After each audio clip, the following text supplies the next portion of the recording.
As you may know by now, Ron Paul, not really one to mince words. The straight-talking Republican presidential candidate, though, got some boos, few jeers at the CNN Tea Party debate a couple of nights ago. This happened during a heated exchange about 9/11 and what was behind the terror attacks. Take a listen. And they want to kill us because of who we are and what we stand for. And we stand for American exceptionalism. We stand for freedom and opportunity for everybody around the world. And I am not ashamed to do that. As long as this country follows that idea, we're going to be under a lot of danger. Osama bin Laden and Al-Qaeda have been explicit. They have been explicit, and they wrote and said that we attacked America because you had bases on our Holy Land in Saudi Arabia. You do not give Palestinians a fair treatment, and you have been bombing. I didn't say that. I'm trying to get you to understand what the motive was behind the bombing.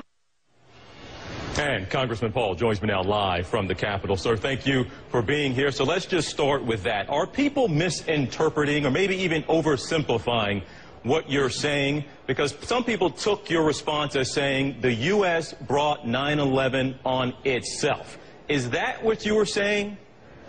Obviously not, because I'm an American, you're an American, I don't blame you, but I do blame bad policy, and there's quite a bit of difference.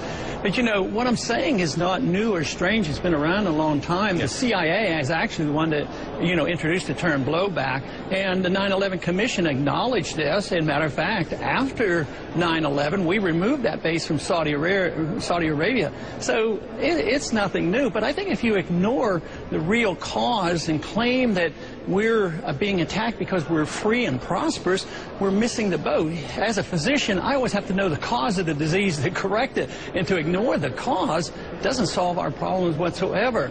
But to turn this around and say that we're exceptional and we have to do this, I think we are exceptional. I just resent and resist the temptation to force our exceptionalism on other people through force.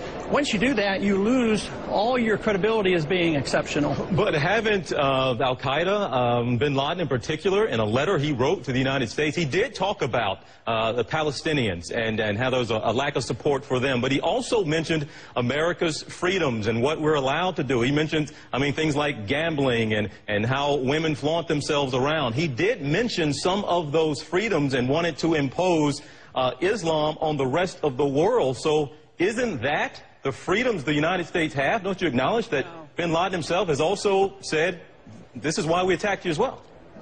Well, there's only been a couple of individuals who have studied this. Michael Schur, who was the CIA agent that studied bin Laden more than anybody else, along with Robert Pape, who has investigated and detailed every suicide terrorist attack that he could find. And he says 98% of the suicide terrorism attacks against us, the main motivation was occupation, and religious beliefs had nothing to do with it. But we're talking about 9/11. Wait. But you don't see suicide terrorists coming out of Iran, and they're radical Islamists, but they do not come from Saudi Arabia, but they come from places that feel abused, and they did. I mean, 14 out of the 19 came from Saudi Arabia because of the bases there and our puppet government there. And the CIA was aware of this, know about it, and for us to just say and be in denial and say it has nothing to do with it, and that they come here because why don't they go after the countries that are freer than us? Why don't they go after Switzerland, or why don't they go after Sweden or Ireland or somebody? No, they don't attack those countries because they're free and prosperous. So it makes no sense, because we have to, in order to justify our policy in the Middle East, Islam has to be the enemy, and I think that's wrong. There are radicals in the Islamic community and the Muslim community, but that is not the sole reasons why we have this problem.